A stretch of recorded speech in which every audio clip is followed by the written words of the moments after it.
Bonjour à tous. On se retrouve cette semaine pour la suite de la configuration de notre boutique en ligne. On va finir en fait la page d'accueil et la partie pied de page. Vous allez voir, ça va très vite. On va s'occuper de ces différents points. Donc la première chose, c'est les produits phares. Donc ce qu'on va faire, c'est on va déjà limiter le nombre de produits phares. On va enlever promotion et meilleure vente parce que c'est pas forcément nécessaire. Donc première chose, on va aller dans le back-office de la boutique, on va rechercher produits phares. On va configurer. Donc nombre de produits affichés, on va mettre 4, comme ça fait un seul rang. On va juste changer ce réglage. Notez que vous pouvez mettre les produits de manière aléatoire sur la page d'accueil. C'est-à-dire qu'il faut mettre juste beaucoup de produits dans la catégorie accueil. Et si vous activez cette option, eh bien, ils vont tourner automatiquement. Donc il y en aura toujours 4 affichés, mais ça sera aléatoire. Ici, on va dire qu'on va mettre 4, mais fixe. Je recharge ma page. J'ai mes 4 éléments, donc la page aussi est beaucoup plus courte, donc c'est mieux. On a promotion et meilleure vente. Comme on a déjà ici promotion, on va le retirer. Et comme meilleure vente aussi, c'est toujours délicat de mettre ce module parce que finalement, ça reste basé sur les meilleures ventes que le shop a réalisées. Ce n'est pas forcément les produits que vous voulez montrer. Des fois, vous préférez peut-être mettre d'autres produits en avant que ceux automatiquement choisis par le système. Donc on retourne dans les modules.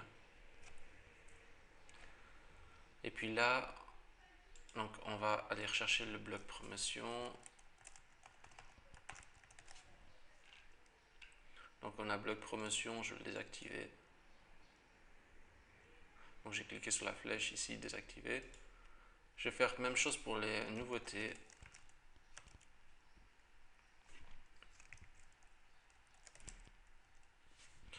Donc je recherche, là on a bloc nouveau produit. Même chose, je désactive. Le fait de désactiver le bloc des promotions et le bloc des nouveautés, ça va aussi désactiver en fait ces deux onglets qu'on voit ici. Excusez-moi, j'ai pas fait ça sur le bon article. J'ai fait ça sur le nouveau produit, mais en fait il fallait faire ça sur meilleure vente.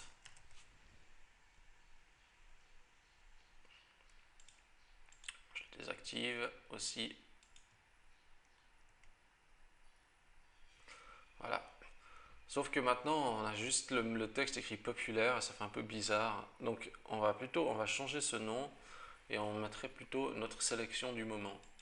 Pour faire ça, en fait, il suffit d'aller modifier les traductions. Donc dans localisation, traduction, je vais choisir type de traduction. Je vais prendre module installé et je vais choisir donc le thème défaut bootstrap et la langue français. Donc module installé, défaut bootstrap français.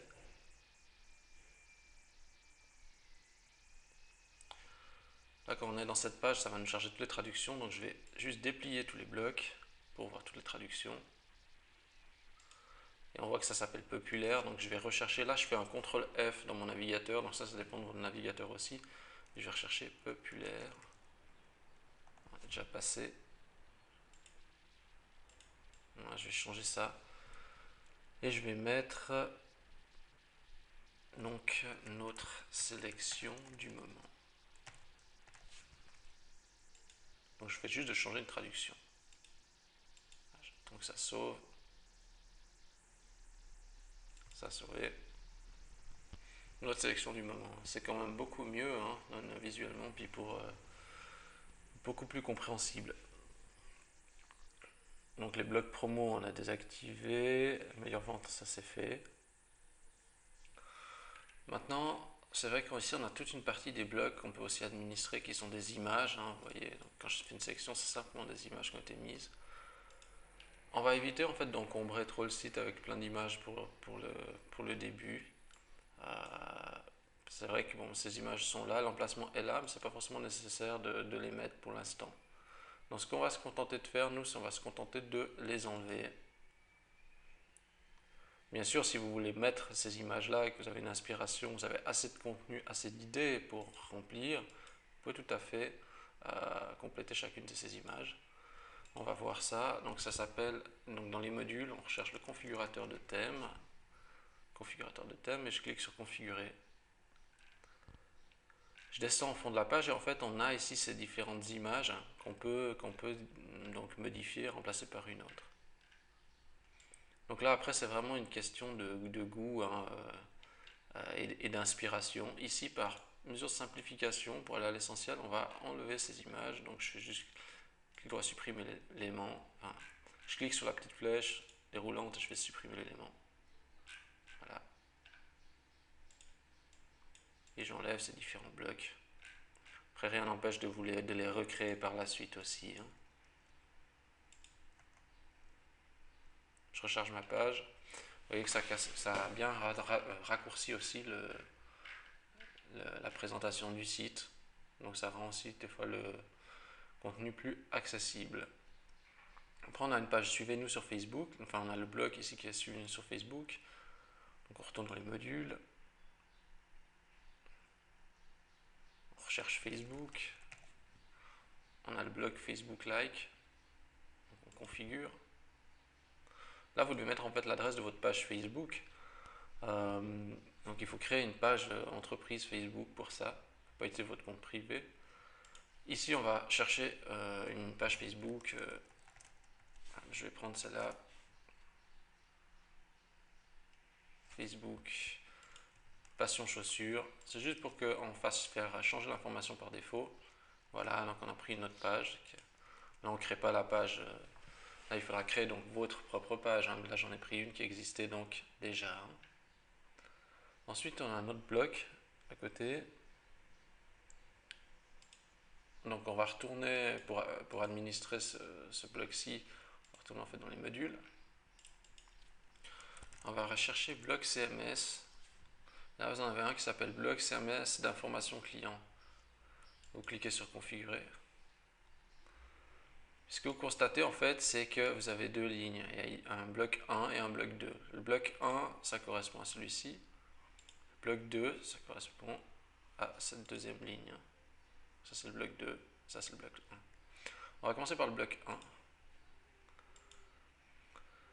Alors, ce qui est important déjà, c'est de ne pas modifier trop la mise en forme ici dedans, parce que si vous commencez à tout supprimer le code, vous allez avoir un affichage qui est très différent. Il faut juste comprendre comment ça fonctionne.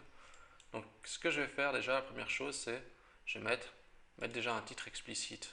Donc, je vais déjà garder, je viens juste ici sur le texte et je vais mettre par exemple livraison rapide. Et puis ensuite, il vous suffira de mettre directement l'argument en dessous. Après, là vous avez par exemple téléphone, donc je vais mettre SAV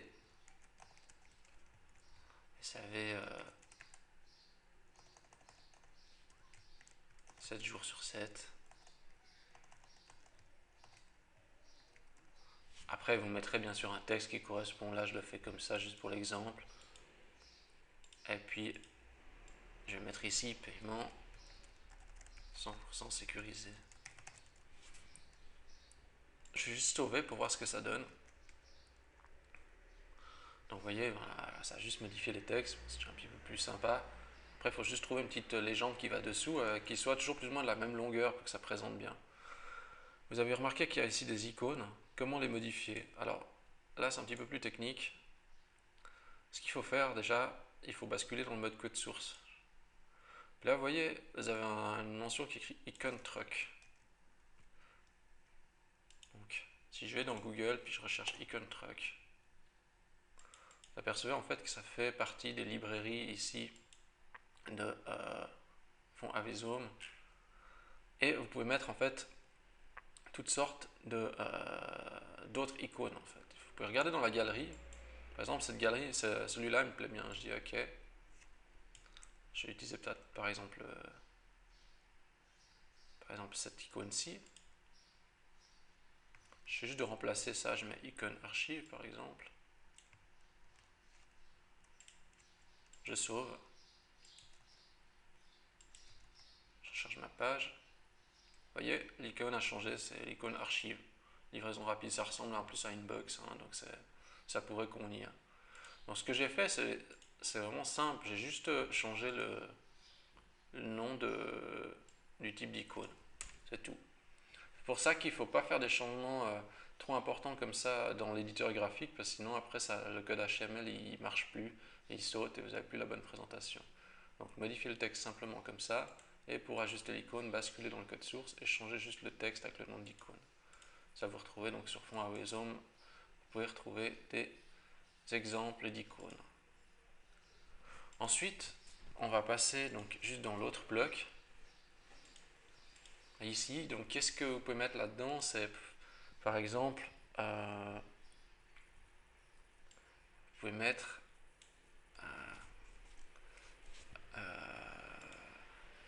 idéalement, ça peut être intéressant de renforcer l'identité de l'entreprise. Donc, je vais mettre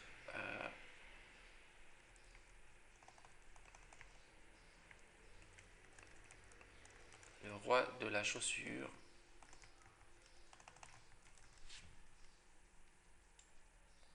Et je vais mettre depuis 10 ans à votre service.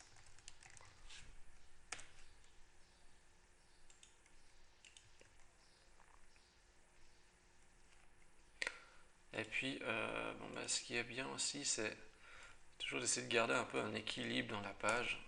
Donc là, je rajoute un petit peu de texte.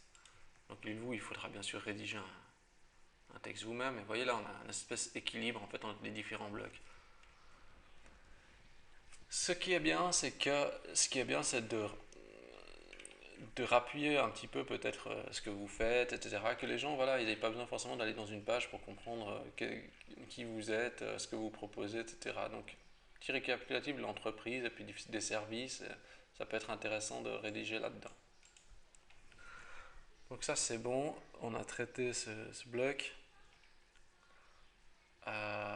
Ici, on a le bloc d'inscription à la newsletter.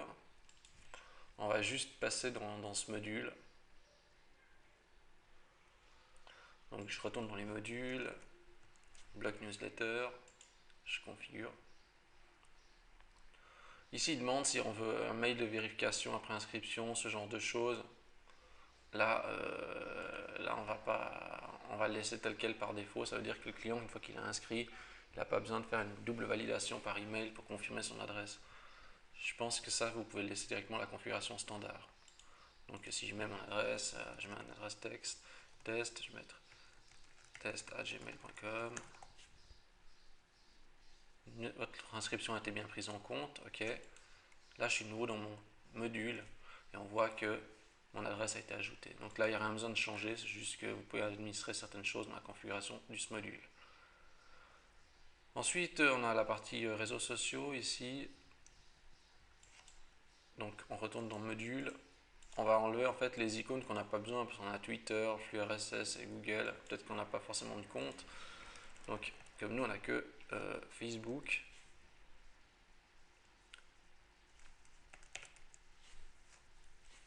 Ici, on va aller dans le bloc social. On va faire configurer. Et en fait, tout ce qu'on n'a pas, on enlève. Je vais mal cliquer. Donc, j'enlève. Et je vais mettre directement mon lien Facebook. C'est-à-dire j'ai mis que le lien Facebook dans la liste. Si je recharge ma page, vous voyez ici on n'a plus que Facebook, c'est tout. On n'a pas les autres. On clique dessus, ça renvoie vers la page Facebook. On passe plus loin.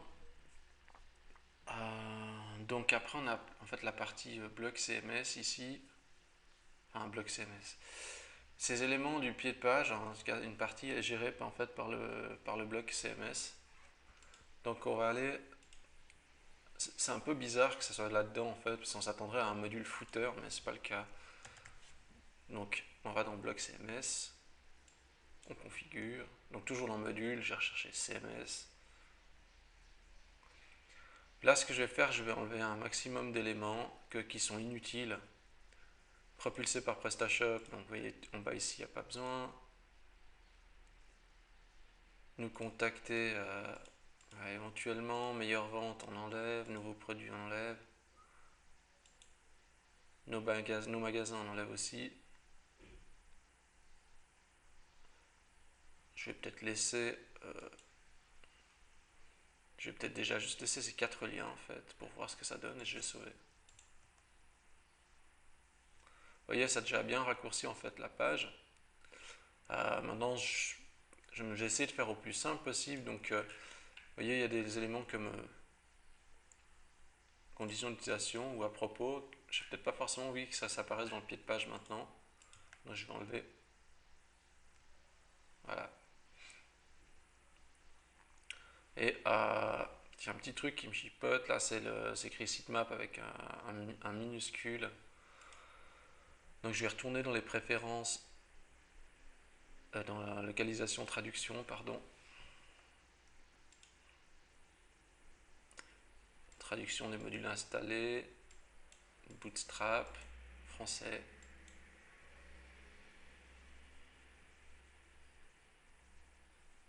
Je vais ouvrir tous les blocs.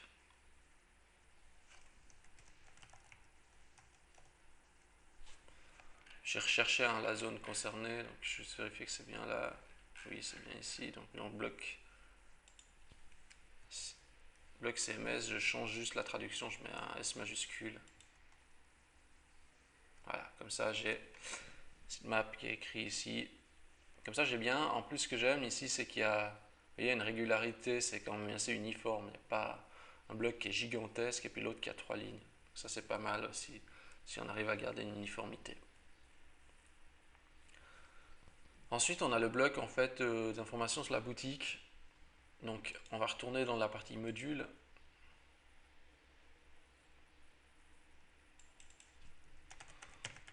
Alors, je recherche bloc information de contact, qui est celui-là, bloc information de contact. Et je vais mettre, voilà, le nom de la société, donc c'est Super Shoes.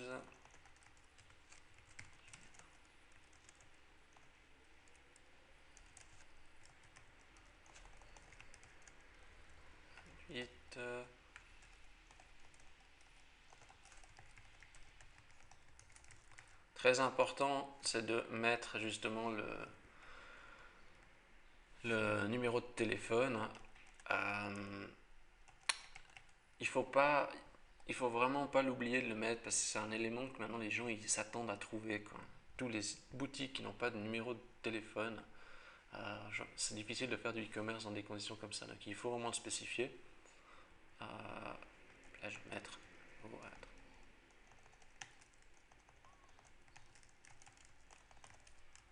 Par exemple. Donc là j'ai saisi mes coordonnées, je les sauve. Et voilà, on a les coordonnées qui sont complètes. Donc c'est bien de bien les mentionner. Donc voilà, on a une page d'accueil qui est plus ou moins présentable, qui est toujours en utilisant vraiment les éléments standards. Puis elle est assez courte, pas trop à rallonge, donc vraiment accessible pour la plupart des clients. Donc voilà, on a vu cette partie-là. La semaine prochaine, on ira un petit peu plus loin dans le détail. Donc je vous remercie d'avoir regardé cette vidéo et je vous dis à la semaine prochaine.